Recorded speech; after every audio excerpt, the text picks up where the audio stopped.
Welcome back to city news. ప్రజలు వారి సమస్యల పరిష్కారం కోసం తహసీల్దార్ కార్యాలయానికి రాకుండా ఎక్కడ సమస్యలు అక్కడే పరిష్కరించే విధంగా కృషి చేస్తామని తహసీల్దార్ గోపాలకృష్ణ తెలిపారు. సోమవారం తహసీల్దార్ కార్యాలయంలో జరిగిన గ్రీవెన్స్ కార్యక్రమంలో ప్రజల వద్ద నుండి ఆయన అర్జీలను స్వీకరించారు.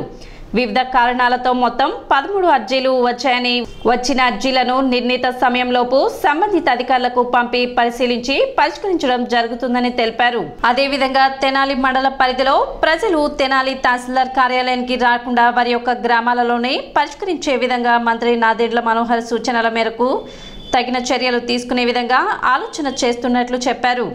ప్రజా సమస్యల పరిష్కారంలో తెనాలి తహసీల్దార్గా ముందుంటానని గోపాలకృష్ణ వెల్లడించారు. 13 అర్జీలు వచ్చాయి. వచ్చిన అర్జీలన్నింటినీ కూడా పరిశీలించాం.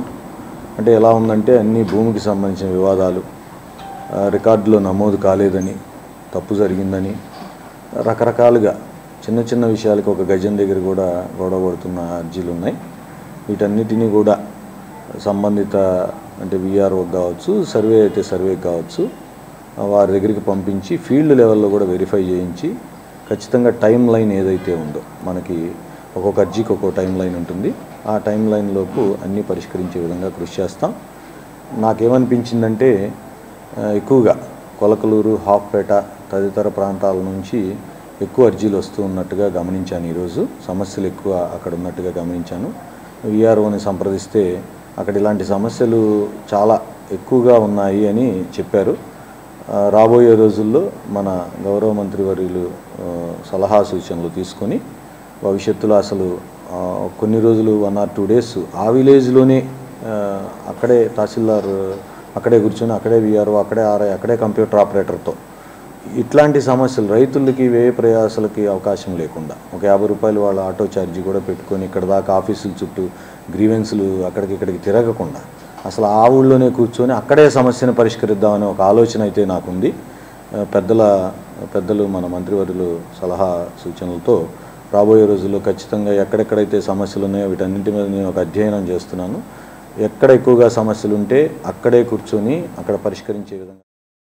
టాస్క్ ఫోర్స్ సిబ్బంది మహిళా ఏఎస్ఐపై దౌర్జన్యం చేసి చేతిని గాయపరిచిన వారిపై కేసు నమోదు చేసినట్లు 3 టౌన్ పోలీసులు తెలిపారు. 3 టౌన్ పోలీసులు తెలిపిన వివరాల ప్రకారం శనివారం సుల్తానాబాద్లో నేషనల్ చైల్డ్ రైట్స్ కమిషన్ వారి ఆదేశాలతో ప్రత్యేక డ్రైవ్ను నిర్వహిస్తూ అందులో భాగంగా సుల్తానాబాద్లో మా కార్ వాష్ షాపులో బాల కార్మికులను గుర్తించి వారిని రక్షించబోగా షాపు యాజమాన్యం అడ్డుపడి తమపై దౌర్జన్యం చేశారని, విధులకు ఆటంకం కలిగించారని మహిళా ఏఎస్ఐ బేబీరాణి ఫిర్యాదు మేరకు కేసు నమోదు చేసి దర్యాప్తు చేస్తున్నామని 3 టౌన్ పోలీసులు తెలిపారు.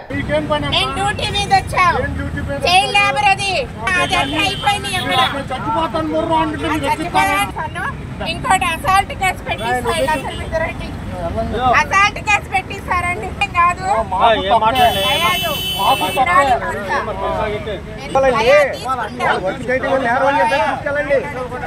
తీసుకెళ్ళకూడదు కదా, చిన్నపిల్లలు కదమ్మా. ఎవరండి చెప్పింది? ఇవ్వడానికేనండి తీసుకెళ్ళి తెలియకుండా ఓ వచ్చి మాట్లాడద్దు.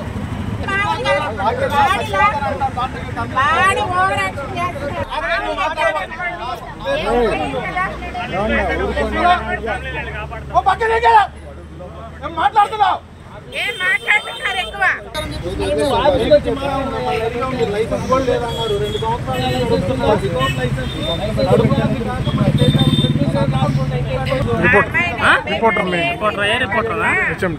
తెనాలి 3 టౌన్ సిఐ గారికి ఫోన్ చేసి ఇతనికి ఏం సంబంధం, చేతులు పట్టుకొని లాగాడు ఇతను.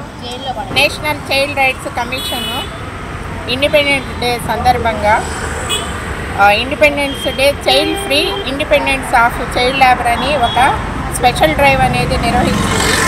దానిలో భాగంగా డిస్ట్రిక్ట్ టాస్క్ ఫోర్స్ సభ్యులు అందరం కలిసి ఈరోజు తెనాలి లేబర్ డ్రైవ్కి వచ్చామండి. తనిఖీల్లో భాగంగా వస్తూ ఉంటే మా కార్ వాష్ సుల్తానాబాద్ దగ్గర 2 పిల్లలు కార్ వాష్లో పనిచేస్తుండగా ఆ పిల్లల దగ్గరికి వెళ్ళి ప్రశ్నించి వాళ్ళని రెస్క్యూ చేయబోతే ఆ ఓనరు ఆ పిల్లల బ్రదర్ అని చెప్తా ఒక అతను తిరగబడి మా మీదే తిరగబడి మమ్మల్ని అసాల్ట్ చేసి పిల్లల్ని రెస్క్యూ చేయకుండా పబ్లిక్ నుండి ఒక అతను వచ్చి నన్ను చేతులు పట్టుకొని నా చేతుల్ని బలవంతంగా అబ్బాయి చేతుల నుంచి నన్ను విడిపించి నా చేతికి గాయం కూడా చేసి ఆ పిల్లల్ని పారిపోయేలాగా చేశారండి. డ్యూటీలో ఉన్న మమ్మల్ని అసాల్ట్ చేసి పిల్లలతో పని చేయించడమే కాకుండా డ్యూటీలో ఉన్న ఆఫీసర్స్ని అసాల్ట్ చేసి బూతులు తిట్టిన వీళ్ళ మీద తగిన చర్యలు తీసుకోవాలని చెప్పేసి కోరుతున్నాం. విధ్వంసం జరిగిన రాష్ట్రాన్ని గాడిలో పెట్టాలంటే బాగా కష్టపడక తప్పదని ముఖ్యమంత్రి చంద్రబాబు అన్నారు.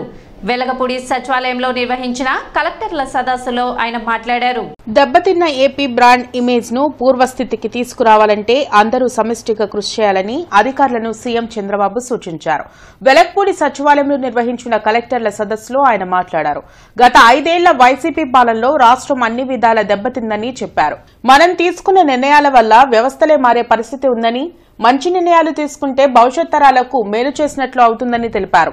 ప్రతి ఒక్కరూ జవాబుదారీగా ఉండాలన్న సీఎం చంద్రబాబు అక్టోబర్ 2న ఏపీ విజన్ 2047 డాక్యుమెంట్ ను విడుదల చేయనున్నట్లు ప్రకటించారు.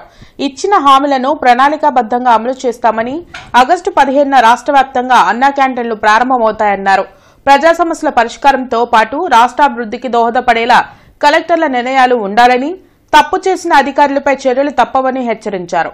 ఇక నుంచి రాష్ట్ర వ్యాప్తంగా తనిఖీ ఉంటాయని, 1995 నాటి సీఎంను చూస్తారన్న చంద్రబాబు అధికారులు అలర్ట్ గా ఉండాలని తెలిపారు.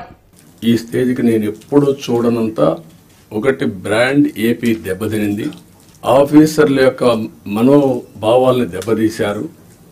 ఢిల్లీకి పోతే ఒకప్పుడు Andhra bureaucracy one of the best bureaucracy, మీరు గుర్తుపెట్టుకోవాలి.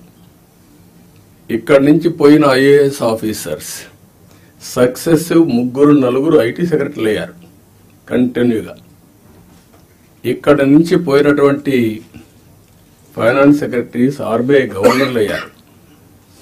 ఇక్కడి నుంచి పోయిన వాళ్ళు కేంద్రంలో కీలక బాధ్యతలు వహించారు. వరల్డ్ బ్యాంక్ వెళ్లారు.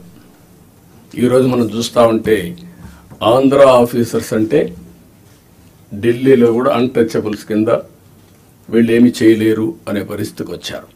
మనం తీసుకునే నిర్ణయాల ద్వారా రాష్ట్ర భవిష్యత్తుని, భావితరాల భవిష్యత్తుని మార్చే శక్తి పబ్లిక్ పాలసీస్కి ఉంటుంది.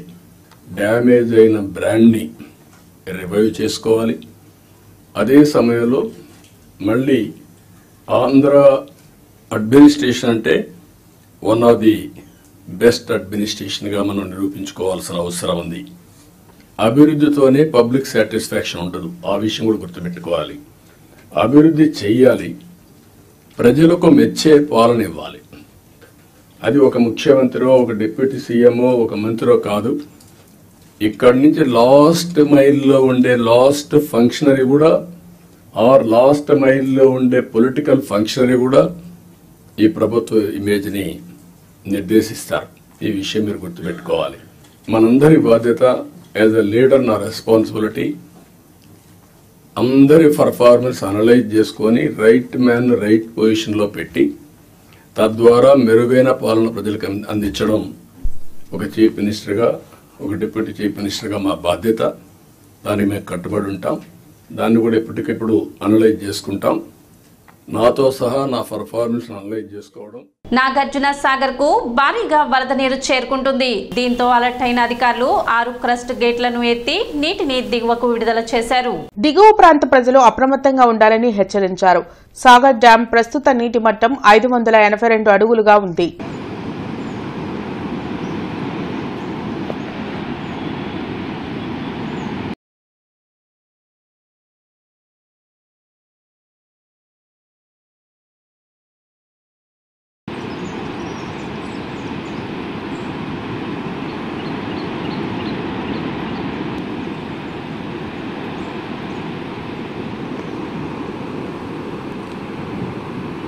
సిటీ న్యూస్ ముగించే ముఖ్యాంశాలు మరోసారి.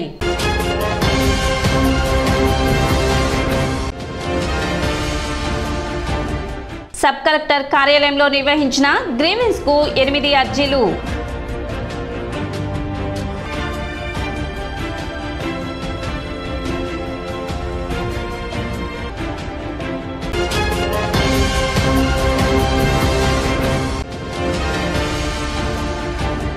తెనాలి ట్రాఫిక్ అడ్వైజరీ కమిటీ సమావేశం నిర్వహించేలా చర్యలు తీసుకోవాలని కోరుతూ సబ్ కలెక్టర్ కార్యాలయంలో వినతి పత్రం అందజేసిన ది తెనాలి పట్టణ మరియు పరిసర ప్రాంత అభివృద్ధి సంఘం.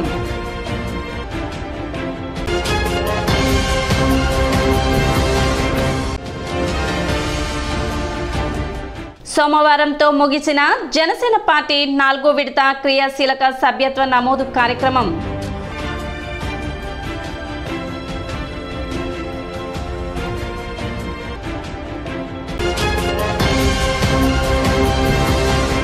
సిటీ న్యూస్ ఇంతటితో సమాప్తం. నమస్కారం.